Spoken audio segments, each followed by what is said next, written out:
आता हे मूर्ती असतात किंवा बऱ्याचदा चित्र पण सांगितले जातात हो, ठेवायला, जसं एक हो. 7 घोड्यांचं चित्र आहे, जे प्रत्येक घरात आपल्याला बघायला मिळतं. तर म्हणजे अच्छा. त्याचा खरंच परिणाम होतो का? आता हे बघा, इथे व्ह्युअर्सला आपल्या मी सांगते की 7 घोड्यांचा जो चित्र आहे, हल्ली खूप मार्केटमध्ये मिळतो आहे, पण त्याच्यामध्ये भरपूर चुका पण आहेत. अच्छा, चित्रात पण चुका. चित्रात पण चुका आहे. बघा, आता 7 घोड्यांचा जो चित्र आहे, आता 7 घोडे आहेत त्याच्यामध्ये. ते कोणत्या वेळेला म्हणजे कोणत्या दिशेला ते धावत आहेत, त्यांचा बॅकग्राऊंड कोणत्या कलरचा आहे. फॉर एक्झाम्पल तुम्ही त्याचा बॅकग्राऊंड हा जर ऑरेंज कलरचा आहे किंवा रेड कलरचा आहे आणि तो तुम्ही नॉर्थला ठेवला, तर तुम्हाला त्याच्याकडनं फायदा होणार नाही, नुकसानच होणार आहे. म्हणून फक्त ऐकलं आहे की 7 घोड्यांचा चित्र ठेवावा म्हणून तो कुठेही लावून दिला, त्याच्याने त्रासच होणार आहे. याच्यावर मी माझ्या एका क्लायंटची हे सांगते, अनुभव सांगते. तिच्या घरात मी गेलेले, मी आधीच मॅप मागवते, सगळं चक्र वगैरे मी लावलेला 16 डायरेक्शन, तर ॲज सच मला खूप मोठे वास्तुदोष दिसले नाहीत. पण जेव्हा व्हिजिट केली तेव्हा माझ्या लगेच लक्षात आलं आणि मी तिला म्हटलं, पैसा अटकले आहे का? तर म्हणे, हो मॅडम, त्याच्यासाठीच तर बोलवलं. म्हटलं, सगळ्यात आधी ती 7 घोड्याची जी तुम्ही लावलेली आहे फ्रेम, ती काढून टाकून द्या. त्याच्यामुळे पैसा अडकलेला, कारण रॉंग झोनला लावलेला आहे ना, त्याच्यामुळे पैसा अटकत नाही. 7 घोड्यांच्या याच्याने फायदाच होतो, खूप छान फायदा होतो, पण तो तुम्हाला प्रॉपर माहिती असायला पाहिजे की कोणता कलर असायला पाहिजे. किती घोडे आहेत? 7 आहे, तर 7चे 7 घोडे हे कसे आहेत, कुठे धावत आहेत, त्याच्या मागे बॅकग्राऊंड काय आहे, आणि त्याप्रमाणे तो त्या झोनमध्ये असायला पाहिजे. हे आपल्याला कळत नाहीये ना, सरळच आहे, लावूच नका. बरोबर आहे ना? नुकसान होण्यापेक्षा तुम्ही लावू नका. तुम्हाला तो सूट होत नसेल तर कशाला तुम्ही लावता. त्या लेडीचा फक्त मी तो एक फोटो काढलेला, एका महिन्यात त्यांचा फोन आला, मॅडम मला माझे पैसे मिळाले. अरे वा. तिने सांगितलं मला की मॅडम मी हे कोणाला देऊ का? म्हटलं, कोणालाही देऊ नका, कशाला दुसऱ्याचं पण नुकसान. बरोबर. म्हणजे मॅडम मी 2000 घेतले. म्हटलं, फेकून द्या, 2000 घेतलं असेल तरी तुमचे पैसे लाखोचे मिळालेत ना, दॅट्स इट. तर आपण कधी कधी काय करतो ना, आपण एक विचार करतो, अरे ही फ्रेम तर 2000ची घेतलेली, ही 5000ची घेतली, मॅडम कसं म्हणतायत फेकून दे.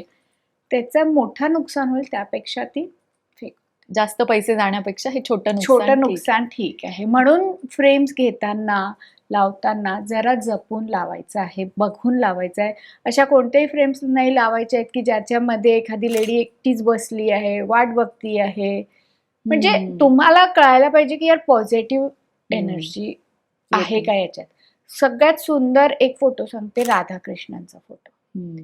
तो तुम्ही तुमच्या ईस्ट ऑफ नॉर्थ ईस्टला लावायलाच पाहिजे. ईस्ट ऑफ नॉर्थ ईस्ट म्हणजे काय, तर पूर्व ईशान्य, म्हणजे पूर्व आणि ईशान्यच्या मधात येतो, पूर्व ईशान्य. तिथे तुम्ही राधाकृष्णाचा छान सुंदरसा फोटो लावा. शक्यतो खूप रेड नको, त्याच्यामध्ये ब्लू, ग्रीन, थोडंफार येलो, पिंक शेड असे असलेले. राधाकृष्ण खूप खुश आहेत, श्रीकृष्णाची बासुरी आहेत, मोरपंख आहे, राधा पण हॅपी आहे, असे फोटो हल्ली खूप छान छान मिळतात. ते तुम्ही लावा. नाही मिळत असेल, सरळ गुगल करायचा, राधाकृष्ण फोटो, तो मिळतो. कलर प्रिंट 10-20 रुपयाची येते, कलर प्रिंट काढायची आहे, त्याला फ्रेम करायचं आहे, गोल्डन फ्रेम करा किंवा तुम्ही वुडन फ्रेम करून लावून घ्या, झालं. 100 रुपयामध्ये पण 100 रुपये पण लागणार नाही आय गेस, तर तुम्हाला तो फोटो लावता येईल. बरोबर, साधा सोपा उपाय. येस, माझे सगळे उपाय असेच असतात, साधे सोपे, परिणामकारक. आता ह्याच्यातच एक असतं की काही यंत्र पण सुचवली जातात, जसं आता हे चित्रांवर आपण बोललो, तर यंत्र पण असतात, काही क्रिस्टल्स असतात, काही मूर्ती असतात. म्हणजे हे सगळं कितपत. हे बघा, मूर्ती जसं मी म्हटलं, कुबेर देवतांची मूर्ती आपण ठेवावी. त्याच्यानंतर मी एक असं म्हणेल की कामधेनू गाय आहे, ती आपण ठेवू शकतो. तर मूर्तींवर असं आहे की कोणत्या झोन मध्ये ठेवत आहात, काय ठेवत आहात, डिपेंड ऑन दॅट. मी असं म्हणणार नाही की मूर्ती बिलकुल ठेवू नका, तुम्ही ठेवायला पाहिजे, फक्त ती व्यवस्थित पाहिजे, तुटलेली नको किंवा कलर निघालेला नको, चांगल्या पोझिशन्स मध्ये, म्हणजे त्याची ही व्यवस्थित असायला पाहिजे. राहिला आता क्रिस्टल्स, तर पर्सनली मी तरी असं, म्हणजे मी कोणाला क्रिस्टल्स वगैरे रिकमेंड करत नाही. नो डाऊट त्याच्याने रिझल्ट्स येतात, असं म्हटलं जातं की रिझल्ट येतात. मी बघितलंय माझ्या क्लायंटकडे की मी तुम्हाला क्रिस्टल दिला, तुम्हाला त्याचा फायदा होणार आहे, पण मी तो किती दिवस ठेवायचा आहे, तो ओपन आहे, त्याच्यावरती धूळ बसती आहे, मग त्याला चार्ज करायचं आहे नाही करायचं आहे, हे जर माहिती नसेल तर मग नका ठेवू. बरोबर, त्याची माहिती पाहिजे. तर त्याची ते- माहिती प्रॉपर पाहिजे. इकडून तिकडून ऐकून स्वतः विकत आणा आणि ठेवा तसं करू नका. कोणी जर त्याचं असेल चांगलं, कोणी तुम्हाला सांगणार जाणकार गाईड करणार, तर तुम्ही ठेवू शकता, पण पर्सनली मी याला रिकमेंड करत नाही. आणि राहिलं पिरॅमिड, तर एखादा पिरॅमिड इज ओके आहे, पण भिंतींवर 10-10, 20-20 पिरॅमिड्स लावणं टोटल साफ चुकीचं आहे. एक पिरॅमिड आम्ही पण देतो, पण एकच पिरॅमिड, तो पण धर्तीवर म्हणजे आपल्या फ्लोरिंगवर वगैरे ठेवण्यासाठी दिला जातो. ते पण मी पिरॅमिड जे आहे ते 100 क्लायंटमधून एखाद्या क्लायंटला दिला असेल, कारण शक्यतो मी पिरॅमिड्स म्हणा, क्रिस्टल्स म्हणा, ह्या गोष्टी रिकमेंड करतच नाही.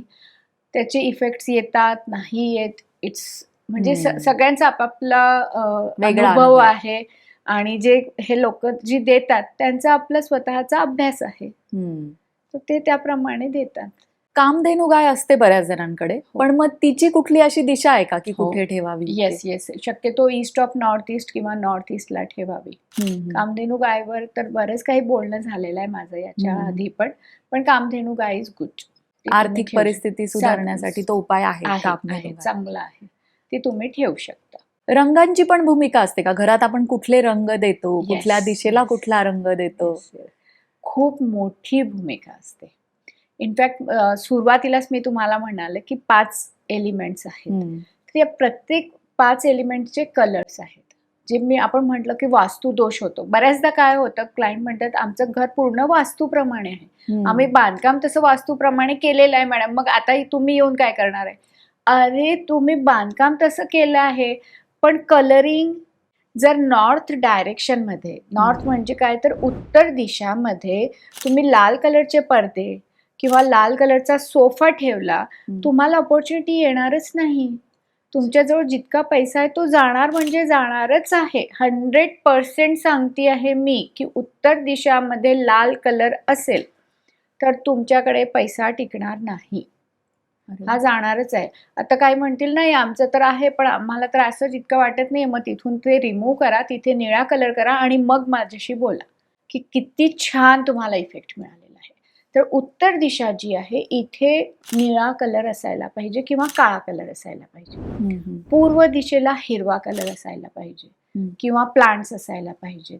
त्याच्यानंतर साऊथ म्हणजे दक्षिण दिशेला रेड कलर, लाल कलर, ऑरेंज कलर आहे, थोडा गुलाबी कलर आहे, हे कलर्स असायला पाहिजे. आता इथे जर मी निळा घेतला तर मग प्रॉब्लेम होईल, कारण मग इथे जर स्पेशली आपण बघतो साऊथ ईस्टला, मी असं म्हणेल की निळा कलर आहे. साऊथ ईस्टला किचन आलेला आहे, आम्ही किचन तर बरोबर केला, पण किचनचा जो कट्टा आहे तो काळा आहे. मग त्याचे जे आपण कॅबिनेट्स बनवतो ते आता नवीन आलंय म्हणून आम्ही ब्लू केलेलं आहे. झालं ना, मग त्या घरच्या लेडीला ऑलवेज त्रास असणार आहे पोटाचा. आधी लेडीला असेल, मग हळूहळू हळूहळू फॅमिली मेंबर्सला पोटाचा त्रास असणारच आहे. पैसाचा जो फ्लो असायला पाहिजे तो येणारच नाही. मग आता याला उपाय काय? सिंपल उपाय आहे. कट्टा जो आहे त्याला ऑफ व्हाईट करा. जर साऊथ ईस्टला असेल एकतर ऑफ व्हाईट किंवा रेड. ऑफ व्हाईट तुम्हाला कन्फ्युजिंग आहे, नका करू, रेड करा. कॅबिनेट जे आहेत जे ब्लू केलेले आहेत त्याला तुम्ही रेड किंवा ऑरेंज करा, म्हणजे तुमचा प्रॉब्लेम सॉल्व्ह होईल.